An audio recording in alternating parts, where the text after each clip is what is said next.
Hi, hello, ನಮಸ್ಕಾರ. Welcome back to my channel. ಏನಪ್ಪಾ ಅಂದ್ರೆ, ನಾನು ಒಂದು ವಾರದ ಕೆಳಗಡೆ ಒಂದು ಹಾಸ್ಟೆಲ್ ವಾರ್ಡನ್ ಬಗ್ಗೆ ಒಂದು ವಿಡಿಯೋ ಮಾಡಿದ್ದೆ, ಓಕೆನಾ. ಆ ವಿಡಿಯೋಗೆ ತುಂಬಾ ಏನಪ್ಪಾ ಅಂದ್ರೆ ತುಂಬಾ ವ್ಯೂಸು, ತುಂಬಾ ರಿಯಾಕ್ಷನ್ ಚೆನ್ನಾಗಿ ಬಂದಿತ್ತು. ಹಾಗಾಗಿ ಇವತ್ತೇನಪ್ಪಾ ಅಂದ್ರೆ ಇದೇ ಬೆಂಗಳೂರಲ್ಲಿ ಇನ್ನೂ ಒಂದು ಹಾಸ್ಟೆಲ್ ವಾರ್ಡನ್ ನೇಮಕಾತಿ ಬಿಡುಗಡೆ ಮಾಡಿದ್ದಾರೆ.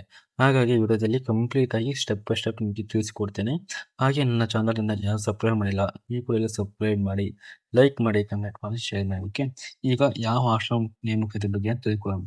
ಏನಪ್ಪಾ ಅಂದ್ರೆ, ಹರ್ಷ ಇನ್ಸ್ಟಿಟ್ಯೂಟ್ ಬಾಯ್ಸ್ ಹಾಸ್ಟೆಲ್ ನೇಮಕಾತಿ 2026 ಇನ್ ಬೆಂಗಳೂರು. ಏನಪ್ಪಾ ಅಂದ್ರೆ, ಹರ್ಷ ಇನ್ಸ್ಟಿಟ್ಯೂಷನ್ ಅಲ್ಲಿ ಬಾಯ್ಸ್ ಹಾಸ್ಟೆಲ್ ನಮಗೆ ಈಗ ಕನ್ಫರ್ಮ್ ಮಾಡಿದ್ದಾರೆ, ಓಕೆ.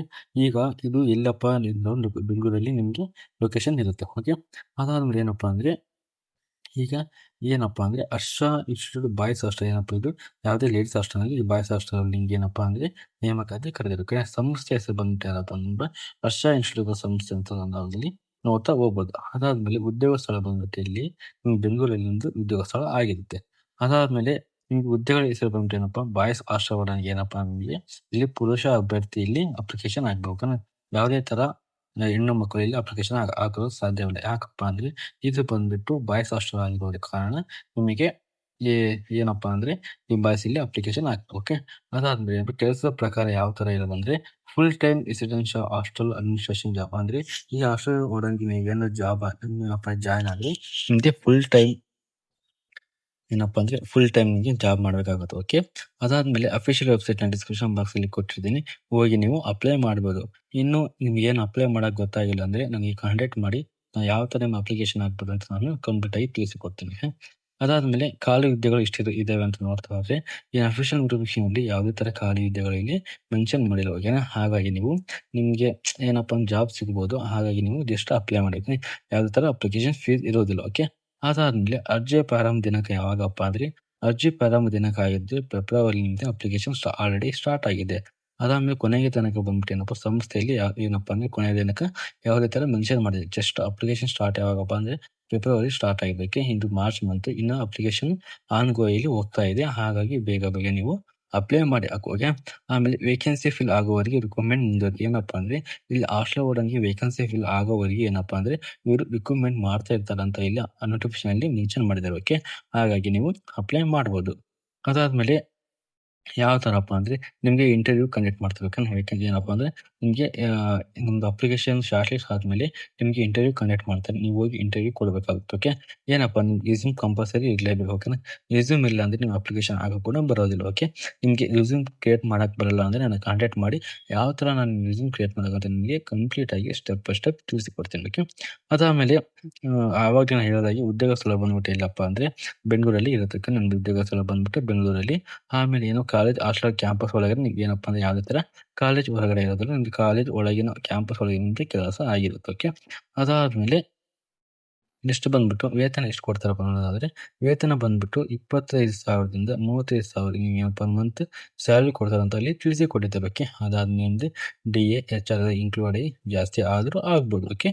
ಕೆಲವೊಮ್ಮೆ ಹಾಸ್ಟೆಲ್ ಅಕಾಮಿಡೇಷನ್ ಕೂಡ ಕೊಡಬಹುದು, ಓಕೆ. ಏನಪ್ಪಾ ಅಂದ್ರೆ ನಿಮ್ಗೆ 25,000-30,000 ಸಂಬಳ ಕೊಟ್ಟು ನಿಮಗೆ ಹಾಸ್ಟೆಲ್ ಅಕಾಮಿಡೇಷನ್ ಇರ್ತಾವೆ. ಅಕಾಮಿಡೇಷನ್ ಅಂದ್ರೆ ನಿಮ್ದು ಸ್ಟೇ ಆಗೋಕ್ಕೆ ನಿಮ್ಗೆ ಅಕಾಮಿಡೇಷನ್ ಅಂತ, ಓಕೆ. ಹಾಗಾಗಿ ಅದನ್ನು ಕೂಡ ಅವರು ನೀಡಬಹುದು. ಇಲ್ಲ ನೀವು ಬೇರೆ ಕಡೆ ಮಾಡ್ಕೋಬಹುದು ಅಂತ ಇರುತ್ತೆ.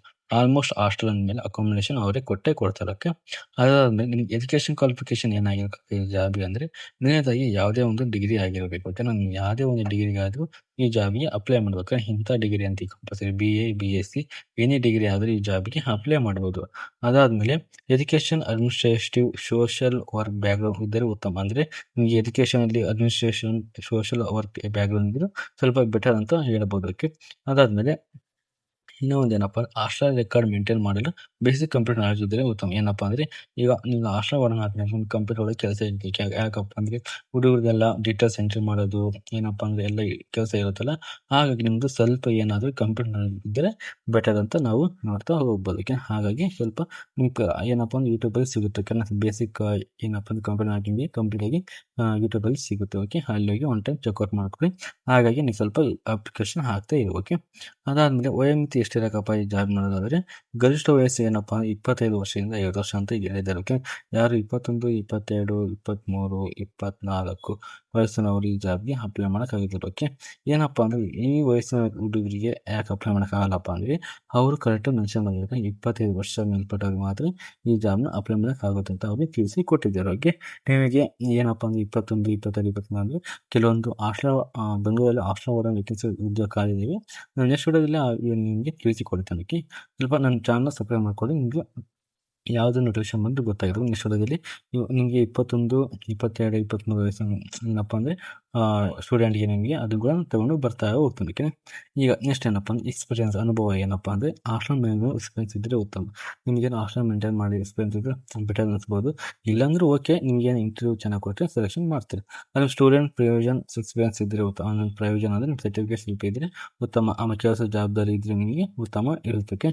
ಆಮೇಲೆ ಬಾಯ್ಸ್ ಅಷ್ಟೇ ವಿದ್ಯಾರ್ಥಿಗಳನ್ನು ಪ್ರತಿನಿತ್ಯ ಪ್ರೊವೈಡ್ ಮಾಡೋದು. ಅಂದರೆ ಈಗ ಬಾಯ್ಸ್ ಅಷ್ಟೇ ಅವ್ರಿಗೆ ನಿಮ್ದು ಏನಪ್ಪ ಅಂದರೆ ಡೈಲಿ ವಿಸಿಟ್ ಮಾಡಬೇಕು, ಮೇಂಟೆನೆನ್ಸ್ ನೋಡ್ಕೊಳ್ಬೇಕು. ಓಕೆ, ಅದಾದಮೇಲೆ ಏನಪ್ಪ ಅಂದರೆ ಅಷ್ಟೇ ಡಿಸಿಪ್ಲಿನ್ ಮತ್ತು ರೂಲ್ಸ್ ಮೇಂಟೈನ್ ಮಾಡಬೇಕು. ಅಂದರೆ ನೀವು ಹಾಸ್ಟೆಲ್ ವಾರ್ಡನ್ ಆದಮೇಲೆ ನಿಮ್ಮದೆಲ್ಲ ರೂಲ್ಸಲ್ಲಿ ಯಾವಾಗೆಲ್ಲ ರೆಗ್ಯುಲೇಷನ್ ಎಲ್ಲ ಹೇಳ್ತಾನೆ. ಜಾಬ್ ಆದಮೇಲೆ ನೀವು ಜಸ್ಟ್ ನಾನು ಅದಕ್ಕಿಂತ ಮುಂಚೆ ಹೇಳ್ತಾ ಇದ್ದೀನಿ, ರೆಗ್ಯುಲೇಷನ್ ಫಾಲೋ ಮಾಡಬೇಕು. Hostel entry, registration, maintenance record maintain ಮಾಡಬೇಕು. ಓಕೆನಾ, ಇದೆಲ್ಲ ನೀವು ಮೇಂಟೈನ್ ಮಾಡ್ತಾ ಹೋಗ್ಬೇಕು. ಓಕೆ, ಆಮೇಲೆ ಅಗತ್ಯವಿದ್ದಾಗ ಪೇರೆಂಟ್ಸ್ ಜೊತೆ ಕಮ್ಯುನಿಕೇಶನ್ ಮಾಡಬೇಕು. ಏನಪ್ಪ ಅಂದರೆ ಸ್ಟೂಡೆಂಟ್ಗೆ ಏನಾರು ಆದಾಗೆ ಅವರ ಪೇರೆಂಟ್ಸ್ ಜೊತೆ ನೀವು ಮಾತಾಡಬೇಕು ಅಂತ ಹೇಳಿ ಕೊಟ್ಟಿದ್ದಾರೆ. ಓಕೆ, ಅದಾದಮೇಲೆ ಫುಡ್ ಕ್ವಾಲಿಟಿ ಮತ್ತು ಹಾಸ್ಟೆಲ್ ಕ್ಲೀನ್ನೆಸ್ ಮೇಂಟೈನ್ ಮಾಡಿ. ಏನಪ್ಪ ಅಂದರೆ ಫುಡ್ ಕ್ವಾಲಿಟಿ ಮತ್ತು ಹಾಸ್ಟೆಲ್ ಮೇಂಟೆನೆನ್ಸ್ ಅದು ವೆರಿ ಇಂಪಾರ್ಟೆಂಟ್. ಓಕೆನಾ, ಅದನ್ನು ನೀವು ನೋಡ್ತಾ ಇರಬೇಕು. ಅದಾದಮೇಲೆ ಏನಪ್ಪ ಅಂದರೆ ವಿದ್ಯಾರ್ಥಿಗಳ ಸೇಫ್ಟಿ ಮತ್ತು ಸೆಕ್ಯೂರಿಟಿ ಎನ್ಶೋರ್. ಏನಪ್ಪ ವಿದ್ಯಾರ್ಥಿಗಳ ಸೇಫ್ಟಿ ಮತ್ತು ಎನ್ಶೋರ್ ನೀವೇ ನೋಡ್ಕೋಬೇಕಂತ ಹೇಳಿ ನಾವು ನೋಡ್ತಾ ಹೋಗ್ಬೋದು. ಅದಾದಮೇಲೆ ಹಾಸ್ಟೆಲ್ ಪ್ರಾಬ್ಲಮನ್ನು ಕಾಲೇಜ್ ಮ್ಯಾನೇಜ್ಮೆಂಟ್ಗೆ ರಿಪೋರ್ಟ್ ಮಾಡಿ. ಏನಪ್ಪ ಅಂದರೆ ಹಾಸ್ಟೆಲ್ ಏನಾದರೂ ಪ್ರಾಬ್ಲಮ್ ಇದ್ದರೆ ನೀವು ಕಾಲೇಜ್ ಮ್ಯಾನೇಜ್ಮೆಂಟ್ಗೆ ರಿಪೋರ್ಟ್ ಮಾಡಲೇಬೇಕು. ಓಕೆನಾ, ಇದಿಷ್ಟು ಅವರೆಲ್ಲ ಈ ಥರ ಕಂಡೀಷನ್ ಕೊಟ್ಟಿದ್ದಾರೆ. ಓಕೆ, ನಿಮಗೆಲ್ಲ ಜಾಬ್ ಆದಾಗೆ ಇನ್ನೊಂದು ಟೈಮ್ ಕಂಪ್ಲೀಟ್ ಆಗಿ ತಿಳಿಸಿ ಕೊಡ್ತಾರೆ. ಓಕೆ, ಆ ಕೆಲಸ ಸಮಯ ಎಷ್ಟಿರುತ್ತೆ ಅನ್ನೋದಾದರೆ ಹಾಸ್ಟೆಲ್ ಕ್ಯಾಂಪಸ್ ಒಳಗೆ ರೆಸಿಡೆನ್ಷಿಯಲ್ ಡ್ಯೂಟಿ ಅಂದರೆ ಕ್ಯಾಂಪಸ್ ಒಳಗೆ ರೆಸಿಡೆಂಟ್ ಡ್ಯೂಟಿ ಇರುತ್ತೆ. ಅದಾದಮೇಲೆ ರಾತ್ರಿ ಪ್ರೊವಿಷನ್ಸ್ ಮಾಡಬೇಕಂತ ಕೊಟ್ಟಿದ್ದಾರೆ. ವೀಕೆಂಡಲ್ಲಿ ಸ್ಟೂಡೆಂಟ್ ಹಾಸ್ಟೆಲ್ನಲ್ಲಿದ್ದರೆ ಮೇಂಟೆನೆನ್ಸ್ ಮಾಡಲೇಬೇಕು. ಏನಪ್ಪ ಅಂದರೆ ನಿಮಗೆ 24 hours ಕೆಲಸ ಮಾಡಲೇಬೇಕು. ಓಕೆನಾ, ಹಾಲಿಡೇ ಕೂಡ ನಿಮಗೆ ಕೆಲಸ ಮಾಡಲೇಬೇಕು. ಯಾಕಪ್ಪ ಅಂದರೆ ನಿಮಗೆ ಹಾಲಿಡೇ ಕೂಡ ಅಮೌಂಟಲ್ಲಿ ಕೊಡ್ತಾ ಹೋಗ್ತಿರಬೇಕು. ಅದಾದಮೇಲೆ ಯಾವ ಥರ ಸೆಲೆಕ್ಷನ್ ಮಾಡ್ತಾರಪ್ಪ ಈ ಜಾಬ್ ನೋಡೋದಾದರೆ ಸೆಲೆಕ್ಷನ್ ಬಂದುಬಿಟ್ಟು ನಿಮಗೆ ರಿಸ್ಯೂಮ್ ಸ್ಕ್ರೀನಿಂಗ್ ಮಾಡ್ತಾರೆ. ನೀವು ಅಪ್ಲೋಡ್ ಮಾಡೋ ರಿಸ್ಯೂಮ್ನ ಏನಪ್ಪ ಅಂದರೆ ಅದನ್ನ ನೋಡ್ತಾರೆ. ಸೆಲೆಕ್ಷನ್ ನೋಡ್ತಾರೆ. ಅದರೊಳಗೆ ರಿಸ್ಯೂಮ್ ಸೆಲೆಕ್ಟ್ ಆದರೆ ನಿಮಗೆ ಶಾರ್ಟ್ ಲಿಸ್ಟ್ ಕಳಿಸ್ತಾರೆ. ಪರ್ಸನಲ್ ಇಂಟರ್ವ್ಯೂಗೆ ಶಾರ್ಟ್ ಲಿಸ್ಟ್ ಕಳಿಸ್ತಾರೆ. ಓಕೆ, ನೀವು ಪರ್ಸನಲ್ ಇಂಟರ್ವ್ಯೂ ಪಾಸ್ ಆದರೆ ಏನಪ್ಪ ಅಂದರೆ ಡಾಕ್ಯುಮೆಂಟ್ ವೆರಿಫಿಕೇಷನ್ ಕರೀತಾರೆ. ಡಾಕ್ಯುಮೆಂಟ್ ವೆರಿಫಿಕೇಷನ್ ಪಾಸ್ ಆದ್ರಪ್ಪ ಅಂದರೆ ನಿಮ್ಗೆ ಏನಪ್ಪ ಅಂದರೆ ಸೆಲೆಕ್ಷನ್ ಆಗುತ್ತೆ. ಓಕೆ, ಅದಾದಮೇಲೆ ಅರ್ಜಿ ಮಾಡೋದು ಬೇಕಾದ ದಾಖಲೆಗಳು ಇನ್ನಷ್ಟು ಈಗ ಡಾಕ್ಯುಮೆಂಟ್ ಏನು ಬೇಕಪ್ಪ ಅಪ್ಲೋಡ್ ಮಾಡೋದು ಅನ್ನೋದಾದರೆ ನಿಮ್ಗೆ ರಿಸ್ಯೂಮ್ ಬೇಕು ಫಸ್ಟು, ಆಮೇಲೆ ಗ್ರಾಜುಯೇಷನ್ ಸರ್ಟಿಫಿಕೇಟ್ ಬೇಕು, ಆಮೇಲೆ ಗೌರ್ಮೆಂಟ್ ಆಧಾರ್ ಕಾರ್ಡ್ ಬೇಕು, ವೋಟರ್ ID ಆಧಾರ್ ಕಾರ್ಡ್ ಬೇಕು, ಆಮೇಲೆ ಪಾಸ್ಪೋರ್ಟ್ ಸೈಜ್ ಫೋಟೋ ಬೇಕು, ಆಮೇಲೆ ಎಕ್ಸ್ಪೀರಿಯನ್ಸ್ ಸರ್ಟಿಫಿಕೇಟ್ ಇದ್ದರೆ ಬೇಕು, ಇಲ್ಲ ಅಂದ್ರೆ ನೋ ಪ್ರಾಬ್ಲಮ್. ಓಕೆ, ಏನಪ್ಪ ಆಪ್ಷನಲ್ ಏನಪ್ಪ ಸ್ಪೆಷಲ್ ಏನಪ್ಪ ಅಂದರೆ ಇದು ಆಪ್ಷನ್ ಆಗಿ ಇಟ್ಕೊಳ್ಳೋಕೆ ಇದ್ದರೆ ಅಪ್ಲೋಡ್ ಮಾಡಿ, ಇಲ್ಲಾಂದರೆ ಬೇಡ. ಜಸ್ಟ್ ನೀವು ಇಲ್ಲಿ ಕೊಟ್ಟಿರುವ ಏನಪ್ಪ ಅಂದರೆ ಇಷ್ಟು resume, graduation certificate, government ID proof, passport size photo ಇದ್ದರೆ ಜಸ್ಟ್ ನೀವು ಅಪ್ಲೋಡ್ ಮಾಡ್ಬೋದು. ಓಕೆ, ಅದನ್ನು ಅರ್ಜಿ ಹೇಗೆ ಮಾಡಬೇಕು, ಹೇಗೆ ಅಪ್ಲೈ ಮಾಡೋದು ಅನ್ನೋದಾದರೆ ನಾನು ಅಫಿಷಿಯಲ್ ಡಿಸ್ಕ್ರಿಪ್ಷನ್ ಬಾಕ್ಸಲ್ಲಿ ಕೊಟ್ಟಿರ್ತೇನೆ. ಓಕೆನಾ, ಅದನ್ನು ಕ್ಲಿಕ್ ಮಾಡಿ ಮುಖಾಂತರ ಅಪ್ಲೈ ಮಾಡ್ಬೋದು.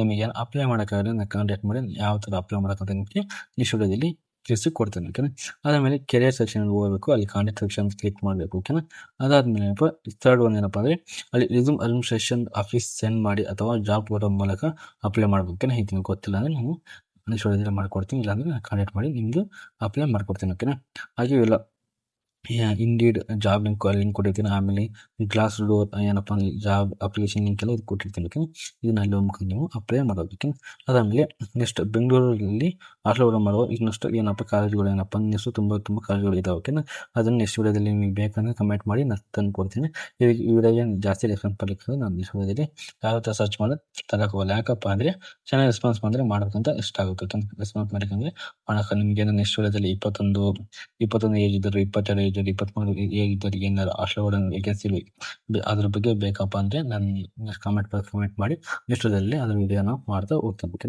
ಇದಿಷ್ಟು ಏನಪ್ಪ ಬೆಂಗಳೂರಲ್ಲಿ ಇರುವಂತಹ ಹಾಸ್ಟೆಲ್ ರೆಸಿಡೆನ್ಷಿಯಲ್ ಹಾಸ್ಟೆಲ್ಗೆ ವೇಕೆನ್ಸಿ ಕಾಲದ ಬಗ್ಗೆ ಈ ವಿಡಿಯೋಗೆ ಕಂಪ್ಲೀಟಾಗಿ ಸ್ಟೆಪ್ ಬೈ ಸ್ಟೆಪ್ ತಿಳಿಸಿಕೊಟ್ಟಿದ್ದೇನೆ. ಓಕೆನಾ, ಈ ವಿಡಿಯೋ ನಿಮಗೆ ಇಷ್ಟ ಆಗಿದ್ರೆ ಪ್ಲೀಸ್ ನನ್ನ ಚಾನಲ್ನ ಸಬ್ಸ್ಕ್ರೈಬ್ ಮಾಡಿ, ಲೈಕ್ ಮಾಡಿ, ಕಮೆಂಟ್ ಮಾಡಿ, ಶೇರ್ ಮಾಡಿ, ಆ ಇನ್ಫ್ಲುಯೆನ್ಸ್ಗೆ ಶೇರ್ ಮಾಡ್ತಾ ಹೋಗಿ. ಓಕೆನಾ, ಇಷ್ಟೊತ್ತಿನ ವಿಡಿಯೋ ಧನ್ಯವಾದಗಳು. Thank you so much.